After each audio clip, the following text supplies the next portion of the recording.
Good morning बच्चों। आज class 12th की केमिस्ट्री में आपका अगला टॉपिक क्या होगा? आज आपका अगला टॉपिक और यहाँ पर है हेलोइरीन में कार्बन हेलोजन का नेचर देखते हैं। क्या देखते हैं? नेचर।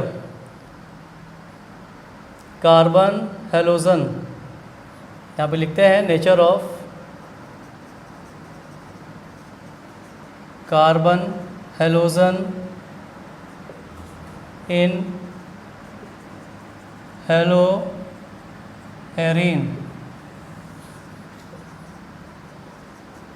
हेलोएरीन में कार्बन हेलोजन बॉन्ड नेचर होगा बेटा। यहाँ से कार्बन हेलोजन आबंध की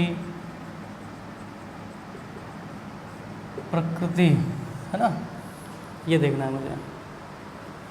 देखिए, आपको पता है कि हेलोइरीन में जो है हेलोजन होते हैं वो क्या होते हैं? एरोमेटिक से सीधे क्या होते हैं? अटैच्ड होते हैं। सीधे क्या होते हैं? जुड़े होते हैं। ये तो आपको ये भी पता होना चाहिए कि जो एरीन बेंजीन जो बनी हुई है इसको हम लोग क्या कहते हैं? हेलोइरीन कहते हैं। अब देखो, यहाँ पर जो हेलोजन एटम अटैच्ड होता है, जो हेलोजन क्या होता है? हेलोजन अटैच्ड,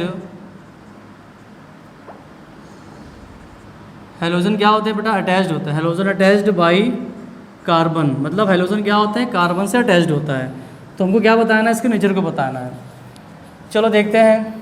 नंबर फर्स्ट है resonating structure, resonating method, resonance. तो यहाँ पे हम लिखेंगे बाई रेजोनेंस मेथड।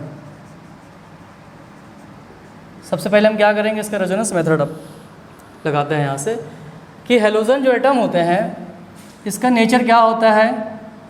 अलग अलग न्यूक्लियस पर अलग अलग कार्बन पे कैसा ये नेचर देता है अपना। ठीक है, हमको यही बताना है इस पर। चलो देखते हैं यहाँ से। ये आपका क्या है? एक हेलोजन एटम है, एक हेलोजन है, सॉरी एरीन है, ये बेंजीन। हमने क्या किया? हेलोजन को इस पर अटैच कर दिया। क्या होना चाहिए? ट्रिपल, 3 डबल बॉन्ड होते हैं इस पर, 3 सिंगल बॉन्ड होते हैं। कैसे जुड़े होते हैं? कंजुगेशन पर लगे होते हैं। कंजुगेट बॉन्डिंग होती है, double single double single double single ऐसे करके। तो रेजोनेंस कैसे किया जाता है कि जो हेलोजन के आउटर सेल के जो इलेक्ट्रॉन होते हैं, तो ये इलेक्ट्रॉन हेलोजन क्या करता है? अपने एक इलेक्ट्रॉन युग्म में एक इलेक्ट्रॉन पेयर क्या कर देता है? पूरा का पूरा क्या करता है? रिंग में दे देता है, एक रिंग को प्रोवाइड करा देता है। तो यहाँ से एक हेलोजन एटम है ये, और कितने उसके इलेक्ट्रॉन ही कितने उसके इलेक्ट्रॉन पेयर है? 3। कितने होते हैं बेटा? 3 होते हैं, क्योंकि आउटर सेल पे कितने इलेक्ट्रॉन होते हैं? 7। मान लेते हैं कि एक हेलोजन है, इसके आउटर सेल पे, यानी कि मान लेते हैं कोई भी हेलोजन है, अगर फ्लोरीन भी लेके चलते हैं तो 2,7 आउटर सेल पे इलेक्ट्रॉन कितने आ रहे हैं बेटा? 7 आ रहे हैं। 1 2 3 4 5 6 7 है ना, ऐसे करके। तो क्या हो जाते हैं? 3 जो होते हैं, सिंगल जो होता है वो अयुग्मित कहलाता है। अयुग्मित मतलब क्या होते हैं? कि इलेक्ट्रॉन फुलफिल नहीं होते हैं, सिंगल इलेक्ट्रॉन है, तो ये शेयरिंग करता है। बाकी जो 3 इलेक्ट्रॉन दे रखे हैं वो कैसे हैं?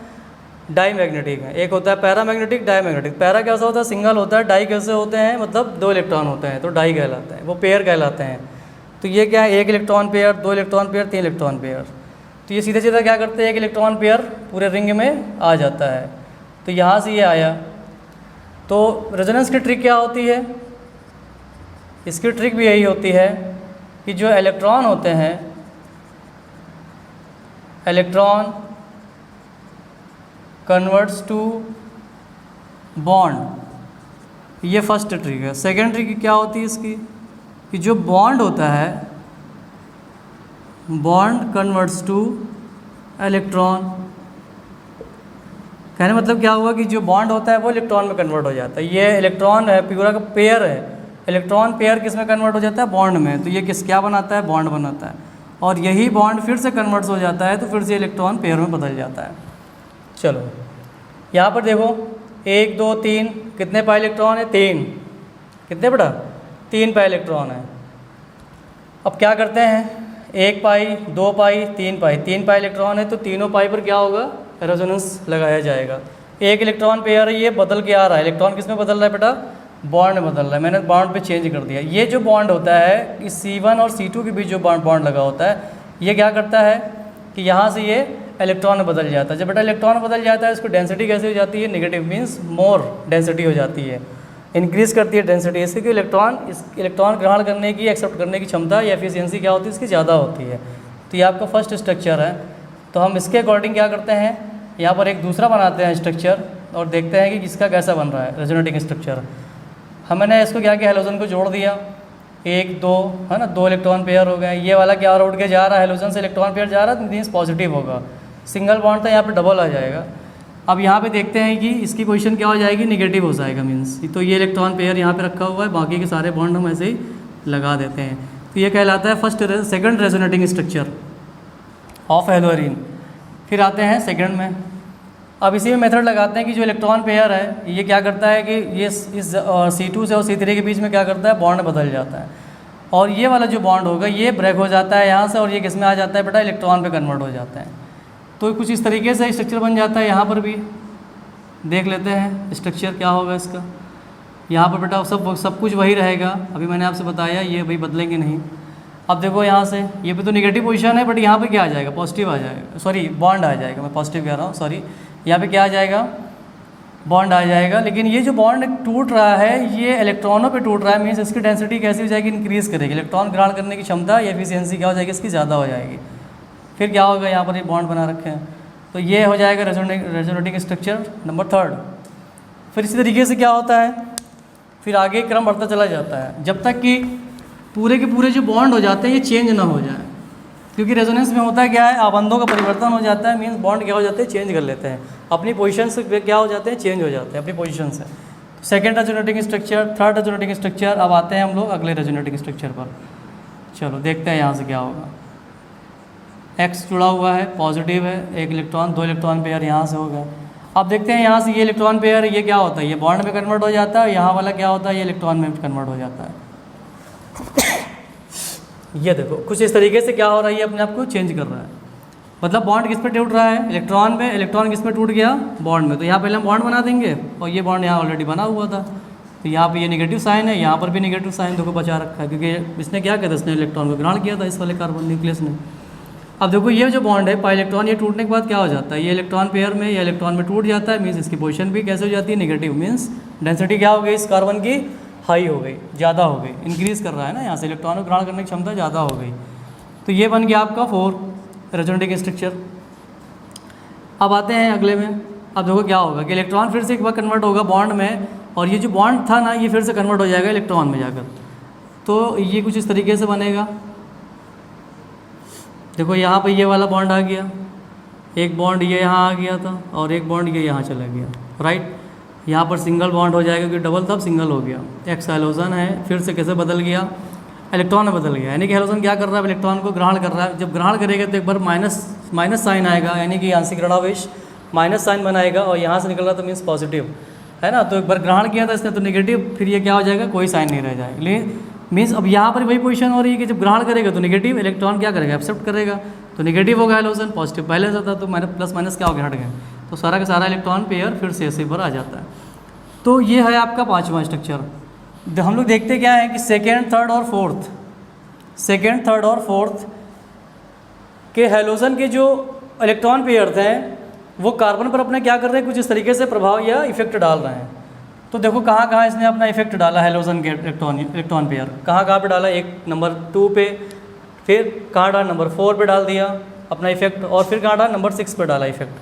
तो कहने मतलब क्या होता है कि ये पोजीशन मीन्स इसको क्या कहते हैं, आर्थो कहते हैं। क्यों आर्थो कहते हैं, क्योंकि कोई भी हेलोजन एटम रिंग से अगर सीधा अटैच्ड होता है, सीधा लगा होता है, तो उसके अगल बगल वाले आर्थो कहलाते हैं, ये आर्थो हैं। उसके ठीक सामने वाला क्या होता है, पैरा होता है, और उसके अगल बगल वाले क्या होते हैं, मीन्स मेटा होता है, ये बेटा मेटा होता है। तो देखो यहाँ से ऑर्थो पैरा की इलेक्ट्रॉन डेंसिटी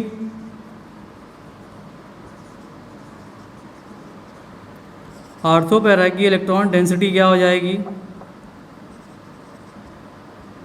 इलेक्ट्रॉन डेंसिटी सबसे ज़्यादा होगी,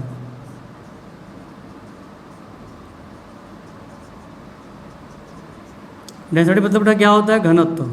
इलेक्ट्रॉन ग्रहण करने की क्षमता क्या है, ऑर्थो पैरा पे ज़्यादा है, जबकि सेकंड दे रखा है मेटा की इलेक्ट्रॉन डेंसिटी सबसे कम होगी, क्योंकि यहाँ पर इलेक्ट्रॉन क्या हो रहा है, ये दे नहीं रहा है, तो इसकी इलेक्ट्रॉन डेंसिटी क्या होगी, इस कार्बन पर कम होगी इलेक्ट्रॉन डेंसिटी, लेकिन ऑर्थो पैरा पे इलेक्ट्रॉन डेंसिटी क्या होगी, सबसे ज़्यादा होगी। यानी कि कोई भी परमाणु या मॉलिक्यूल अगर आएगा तो वो सबसे पहले कहाँ जुड़ेगा, ऑर्थो और पैरा पे जुड़ता है। तो ये कार्बन हैलोजन का क्या है, हेलोरीन पर अपना एक नेचर है, ठीक है। इसको पहले नोट कर लो, फिर इसके आगे की जो रिएक्शन है मैं बता देता हूँ फिर आपको।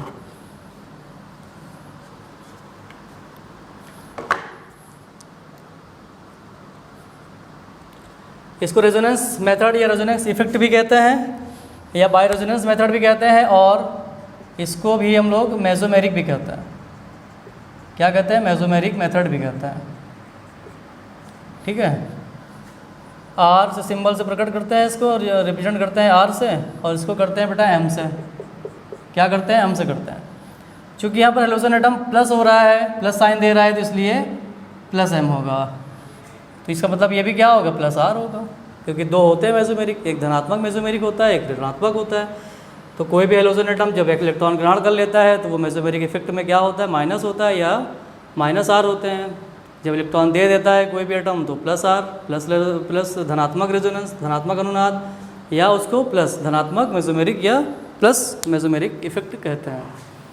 तो इस तरीके से क्या होते हैं, ये कार्बन हेलोजन का नेचर होता है इन हेलोएरीन। हेलोएरीन में ये क्या है, कार्बन और हेलोजन का नेचर हो गया कि हेलोजन ने अपने इलेक्ट्रॉन पेयर को देने के बाद में किस किस कार्बन पर क्या क्या पोजीशनें आती हैं और किस प्रकार की पोजीशन आती है, उनके इलेक्ट्रॉन डेंसिटी क्या हो जाती है, बदलती है नहीं बदलती है। देखो आर्थो और पैरा क्या हो रही, बदल रही है, इसलिए उसकी इलेक्ट्रॉन डेंसिटी क्या हो रही है, ज़्यादा हो रही है, घनत्व तो ज़्यादा हो रहा है, सबसे ज़्यादा हो रहा है। जबकि मेटा पे क्या हो रहा है, मेटा पे इसका कोई इफेक्ट नहीं हो रहा है हेलोजन के इलेक्ट्रॉन पेयर का, इसलिए इलेक्ट्रॉन डेंसिटी क्या होगी, मेटा पर सबसे कम होगी।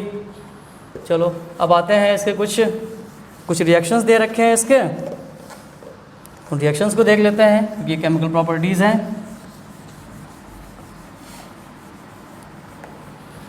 ये बहुत इंपॉर्टेंट तरीका है बेटा, बहुत इंपॉर्टेंट है ये, तो इसको जानना और समझना बहुत ज़रूरी होता है। अगर इसको आप नहीं जानोगे तो आप इसकी रिएक्शंस भी नहीं कर सकते हो।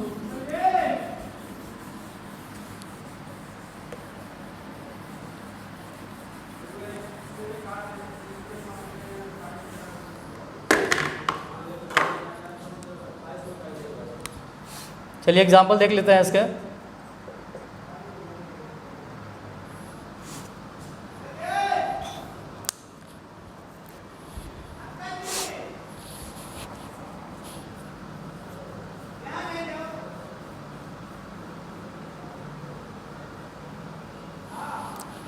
कोई एग्जांपल ले लेते हैं, जैसे मान लीजिए कि मेरे पास क्या है, एक हेलोरीन है। हेलोरीन का कौन सा कंपाउंड है, क्लोरोबेंजीन। क्या है ये,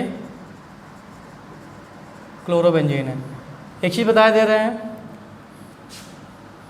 कि हेलोरीन में जब क्लोरीन को क्या सब निकाल देते हैं तो वो क्या कहलाते हैं, वो हेलोरीन का क्या कहलाता है, सब्स्टिट्यूशन कहलाता है। मतलब क्या होता है, हेलोरीन पर नाभिक स्नेही प्रतिस्थापन अपक्रियाएं होती है, या हेलोरीन पर क्या होते हैं, सब्स्टिट्यूशन ऑफ न्यूक्लियोफिलिक रिएक्शन होती है। तो यहाँ पर हमने देखा क्लोरोबेंजीन है, इस पर क्या डाला जा रहा है, एक सोडियम हाइड्रोक्साइड का सोल्यूशन डाला जा रहा है। कैसा सोल्यूशन बेटा है, एक्वस, जलीय है, जलयुक्त है। तो ये क्या है, सोडियम हाइड्रोक्साइड सोल्यूशन है। क्या है, सोडियम हाइड्रोक्साइड सोल्यूशन है। फिर क्या किया गया, इसको हीट कराया गया। कितने टेम्परेचर देते हैं हम लोग यहाँ से हीटिंग कराने के लिए, क्या कितना टेम्परेचर दे रहे हैं, 300 डिग्री सेल्सियस टेम्परेचर हमने यहाँ पे इंक्लूड कर दिया, दे दिया। तो क्या करेगा यहाँ से, ये H इस Cl क्या करेगा, सब्स्टिट्यूट करेगा, ये यहाँ से निकल कर क्या बनाएगा, NaCl बनाएगा। ये बेटा NaCl बना लिया और किस में कन्वर्ट हो गया, मीन्स फिनॉल पर। तो क्या बना दिया, ये फिनॉल बना दिया। तो सब्स्टिट्यूशन रिएक्शन हो रही है हेलोरीन पर। हेलोरीन पर क्या है, नाभिक स्नेह प्रतिस्थापन अपक्रिया है कि हेलोरीन में जो क्लोरोबेंजीन में जो क्लोरीन लगा हुआ है वो OH के द्वारा क्या हो रहा है, सब्स्टिट्यूट हो रहा है ना। तो ये कैसा हो गया, एक सब्स्टिट्यूट रिएक्शन हो गई हेलोरीन पर, क्या बना दिया इसने, फिनॉल बना दिया।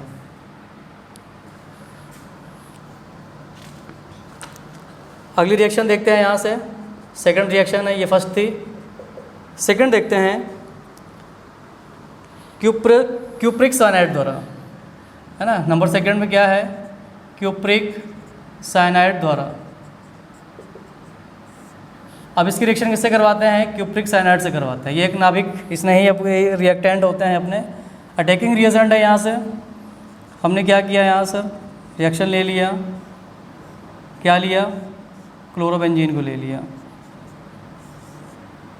प्लस CuCN, क्यूप्रिक क्या लेते हैं बेटा, क्यूप्रिक साइनाइड लेते हैं। क्यूप्रिक साइनाइड लेने के बाद में इसको हीट करते हैं 470 केल्विन, 470 केल्विन पे क्या करते हैं, उसको हीट करते हैं।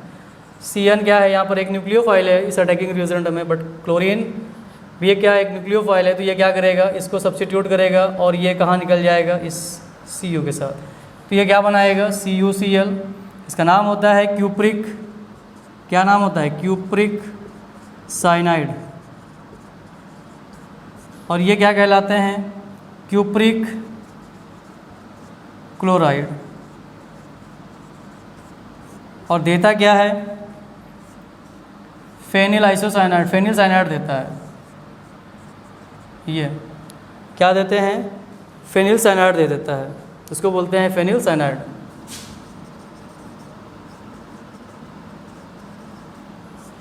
ये बन गया फेनिल साइनाइड।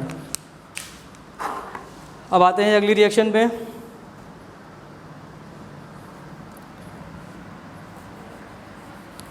मेटल के साथ में करवाते हैं, या ग्रिग्नार्ड रिएजेंट भी हम कह सकते हैं इसको। मैग्नीशियम से करवाने जा रहे हैं रिएक्शन को। तो जो प्रोडक्ट बनेगा, जो कंपाउंड बनेगा, वो कैसा कंपाउंड होगा, ऑर्गेनोमेटेलिक कंपाउंड कहलाएगा, मीन्स कार्बोधात्विक यौगिक कहलाएंगे। और क्या कहलाएगा, वो ग्रिग्नार्ड अभिकर्मक भी कहलाएगा। हमने क्या किया, मैग्नीशियम को यहाँ से ले लिया। चलो यहाँ पर अब क्लोरो की जगह पे हम ब्रोमो ले लेते हैं, Br को ले लेते हैं। हमने क्या किया, Br को ले लिया। ये क्या है, इसका ये एक्टिव मेटल है। ये क्या है, एक्टिव मेटल। इसका नाम क्या होता है, मैग्नीशियम। ये मैग्नीशियम है, एक मेटल है। ऑक्सीडेशन नंबर क्या होती है इसकी, +2 होती है। ये ऑक्सीडेशन नंबर है। इन प्रेजेंस ऑफ क्या करते हैं, क्या डाला जाता है इस पर, ड्राई ईथर डालते हैं। जबकि ड्राई ईथर है क्या, ड्राई ईथर सॉल्वेंट। सॉल्वेंट किसका सॉल्वेंट होता है, ब्रोमो बेंजीन का सॉल्वेंट है। किसका, ब्रोमो बेंजीन का सॉल्वेंट होता है ये। चलो देखते हैं क्या करता है ये। मैग्नीशियम फेनिल के और ब्रोमीन के बीच में क्या करता है, अपने आप को जोड़ लेता है, ऐड कर लेता है। तो कुछ इस तरीके से क्या करता है, एक स्ट्रक्चर तैयार कर देता है। ये यहाँ से कुछ इस तरीके से बनाता है, एक रिएजेंट बनाता है, जिसको हम लोग बोलते हैं ग्रिग्नार्ड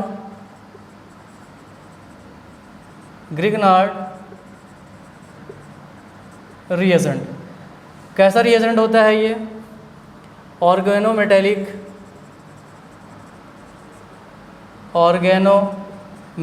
कंपाउंड। ये कैसे होते हैं बेटा, ऑर्गेनोमेटेलिक होता है ये।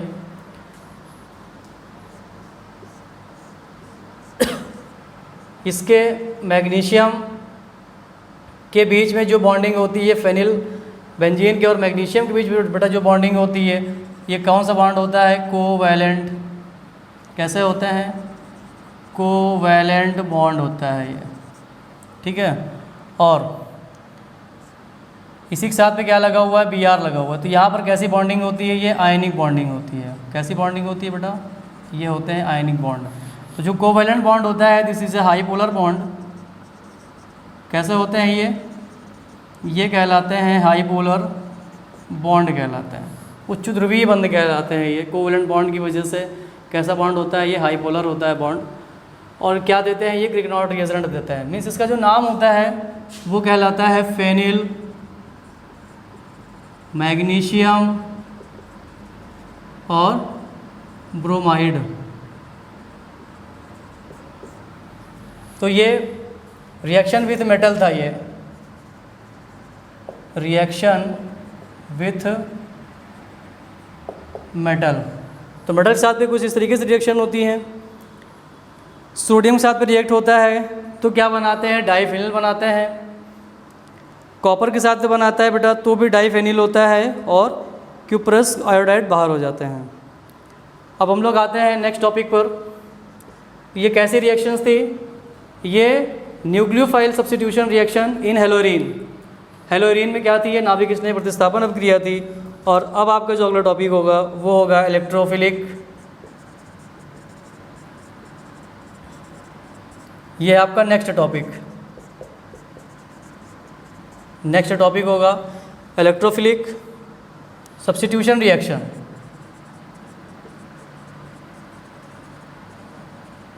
Substitution reactions. तो ये आपका अगला टॉपिक होगा electrophilic substitution reactions in haloarene. In haloarene, right. तो ये आपका क्या होगा, अगला टॉपिक होगा। Thank you.